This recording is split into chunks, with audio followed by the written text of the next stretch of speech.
Ya silakan langsung open cam Rahmat dan bertanya.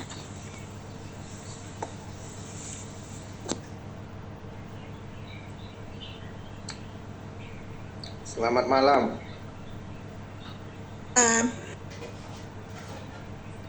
Gimana kabarnya, host? Puji Tuhan, kabar baik saudaraku.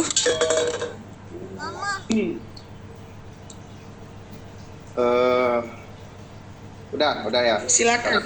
Rahmat.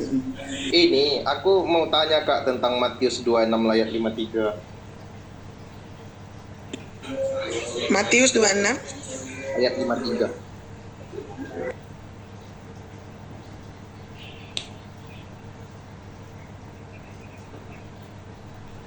Halo, tes. ya, ini lagi mau dibuka. Matius 26 ayat 53 ya.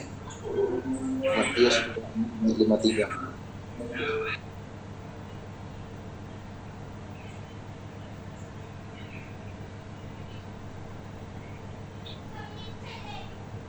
Aku bacakan ya. Ayat 53. Atau kau sangka bahwa aku tidak dapat berseru kepada Bapakku supaya ia segera mengirim lebih dari 12 pasukan malaikat membantu aku? Pertanyaannya? Pertanyaanku, yang mengirim 12 malaikat itu Bapa atau Yesus? Roh keilahian Tuhan Yesus. Bapak. Iya. Bapak itu roh keilahian Tuhan Yesus sendiri, rohnya sendiri.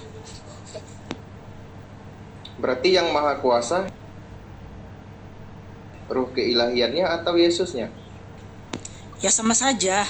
Tidak bisa dipisahkan ya. Oke. Sebagai manusia dia maha kuasa nggak?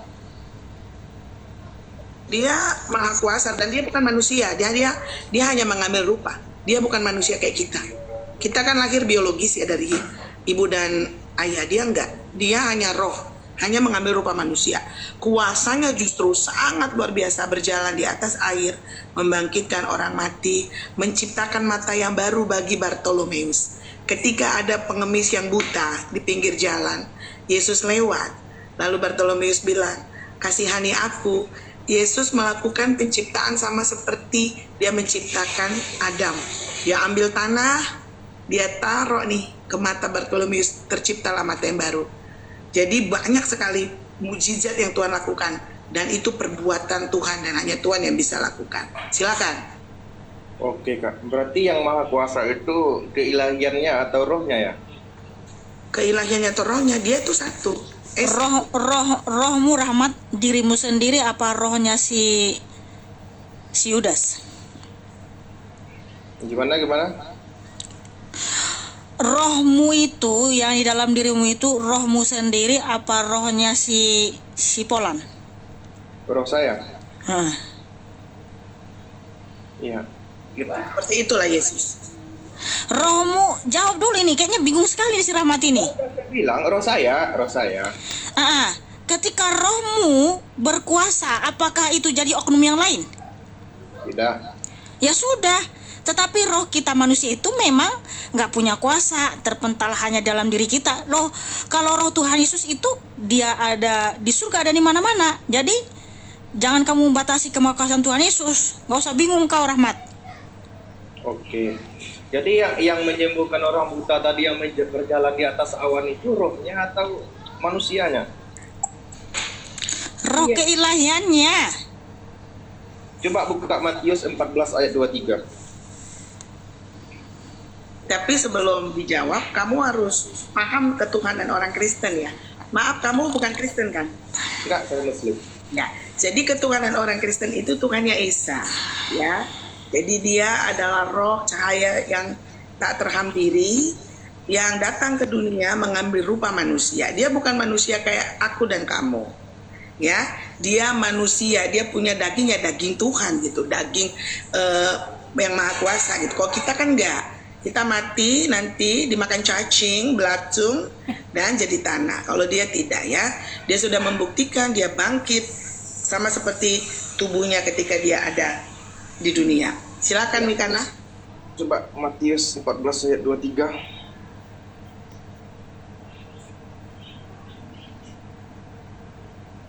Matius 14:23. Dan setelah orang banyak itu disuruhnya pulang, Yesus naik ke atas bukit untuk berdoa seorang diri. Ketika hari sudah malam, ia sendirian di situ. Nah, pertanyaan saya, Yesus berdoa kepada siapa? Makanya harus ke atas bukit sendiri-sendiri. Kan rohnya ada sama dia.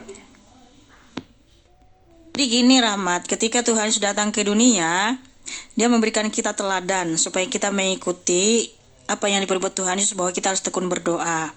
Di mana Yahweh Elohim sudah menubuatkan akan kedatangannya yang berdoa atau mengangkat tangan ya, yaitu di Ulangan 32 ayat 39-40. Terima kasih Dewi Sinta. Lihatlah sekarang bahwa akulah dia. Tidak ada Allah kecuali aku. Akulah yang mematikan dan yang menghidupkan. Aku telah meremukkan, tetapi akulah yang menyembuhkan. Dan seorang pun tidak ada yang dapat melepaskan dari tanganku. Sesungguhnya aku mengangkat tanganku ke langit dan berfirman, demi aku yang hidup selama-lamanya. Jadi ketika dia berdoa, mengangkat tangannya ke langit, Yahweh Elohim berfirman, Ulangan 32, akulah dia. Pertanyaan saya, kalau Yesus itu adalah dia, roh keilahian itu ada pada diri Yesus, lalu apa fungsinya di ke atas bukit saat sendiri untuk berdoa? Di situ dia memberi contoh, itu yang dimaksud si Mika. Beri contoh ke siapa? Kan dia sendiri. Ya, kita harus tekun berdoa. Mau Tuhan Yesus menyatakan, iya. Coba baca ayatnya lagi. Dia sendiri itu, kepada siapa dia beri contoh? Kepada gunung. Oke, 1 Petrus 2 Enggak, ayat 21. Iya, saya tahu. Makanya ketika Tuhan Yesus datang ke dunia dalam keadaannya sebagai manusia ya dalam daging, dia memberikan kita teladan. 1 Petrus 2 ayat 21. Sebab untuk itulah kamu dipanggil, karena Kristus pun telah menderita untuk kamu dan telah meninggalkan teladan bagimu, supaya kamu mengikuti jejaknya. Jadi ketika Tuhan Yesus datang, dia berdoa, dia memberikan teladan kepada kita supaya kita tekun berdoa. Sebagaimana juga di Matius 26 ya, ayat 41 ya. Berjaga-jagalah dan berdoalah supaya kamu jangan jatuh ke dalam pencobaan. Roh memang penurut tetapi daging lemah. Enggak, pertanyaan saya loh, tadi dijawabnya bahwa Yesus memberikan contoh. Saat itu dia sendiri pergi ke atas bukit. Contoh kepada siapa yang dia berikan? Ya, Kalau dia karena firman itu tertulis sampai hari ini dan sampai nanti pada kekekalan. Sekarang kamu bisa baca firman itu. Apa yang Yesus lakukan semuanya tertulis. Bukan hanya pada saat orang yang ada waktu itu, pada saya, pada turunan saya, pada semua umat Kristen yang percaya padanya. Apa yang Yesus lakukan tertulis. Itu sebabnya Yesus lakukan apa yang akan kita lakukan, apa yang dia ingin kita lakukan, semuanya dia lakukan dan tertulis gitu. Silakan. enggak, pertanyaan saya itu yang nulis siapa tuh? Kalau Yesus tuh pergi ke atas bukit lalu dia berdoa sendiri. Nah, kalau Rasul-rasul, murid-murid, semua saksi. berarti dia nggak sendiri loh waktu itu ya. Oke, kita kan sudah jawab nih Rahmat, ya kan? Tapi kamu masih ngeyel terus. Saya mau balik tanya, boleh nggak? Enggak, jawab dulu. Nggak, boleh nggak saya mau balik tanya ini? Boleh, tapi jawab dulu. Oke, arti sholat apa? Bersolawat apa artinya? Jawab dulu ini, jawab dulu. Sholat itu artinya apa? Jawab dulu. Sholat itu artinya sama dengan berdoa kan? Itu sholat itu kalau dilihat dari pengertian bahasa artinya doa. Ya, berdoa ya. Berarti kalau bersolawat artinya berdoa ya? Oh tidak. Jadi? Loh, sholat itu kan, bersolawat itu kata dasarnya apa? Sholawat itu asal katanya adalah sholat. Iya, berarti sholat berarti berdoa ya?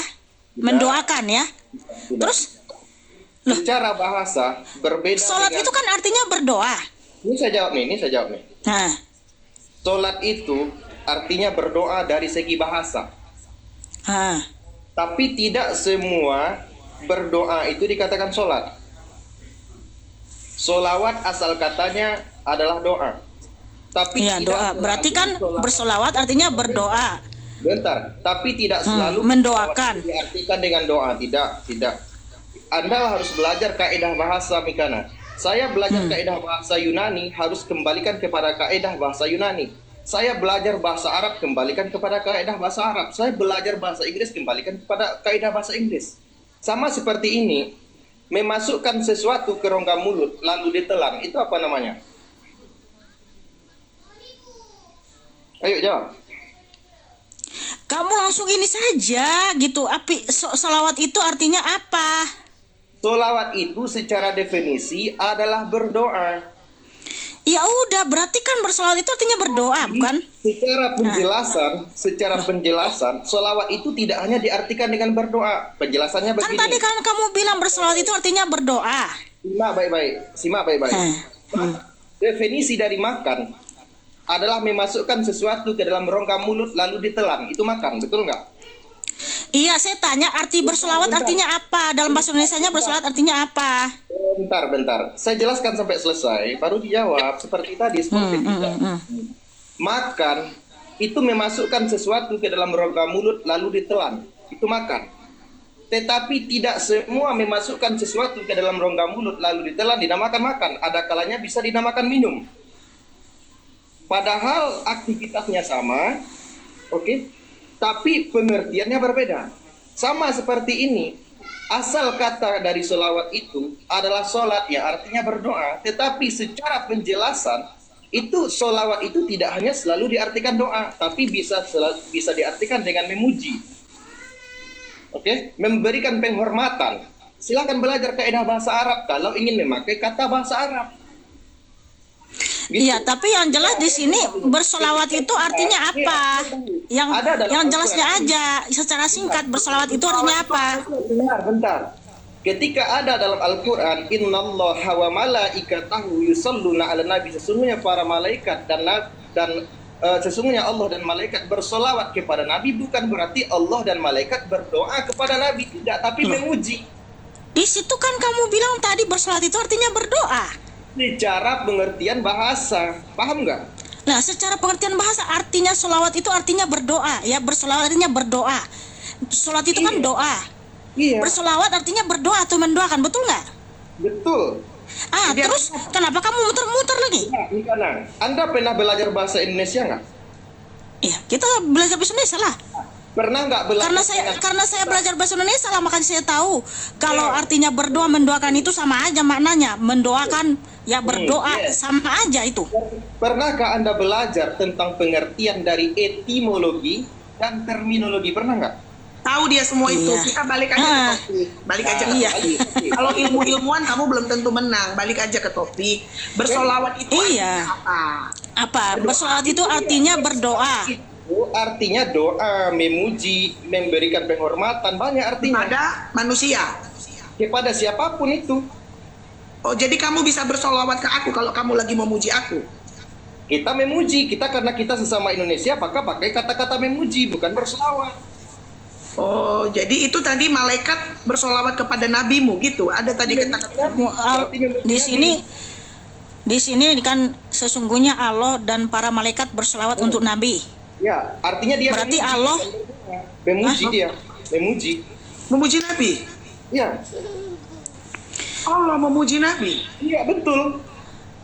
bukankah kita hanya memuji yang Maha Kuasa? Tidak. Itu beda Kenapa? Islam dengan Kristen. Itu beda Islam dengan Kristen. Ya udah. Nggak apa-apa. Sekarang pertanyaan saya Tapi kan secara bahasa tadi kan bersolat itu hanya berdoa. Ya kalau saya sebagai menggunakan bahasa Indonesia dan yang ini ya, kalau saya sebagai orang Indonesia yang menggunakan bahasa Indonesia yang baik dan benar, ya menurut pengertian, menurut pandangan saya sendiri, ya saya artikan bahwa Tuhanmu dan para malaikat berdoa untuk nabimu gitu. Bolehkah saya berpandangan sendiri terhadap Tuhan saudara? Loh, karena kita kan berdasarkan menggunakan bahasa Indonesia yang baik dan benar, bersolawat itu artinya kan berdoa.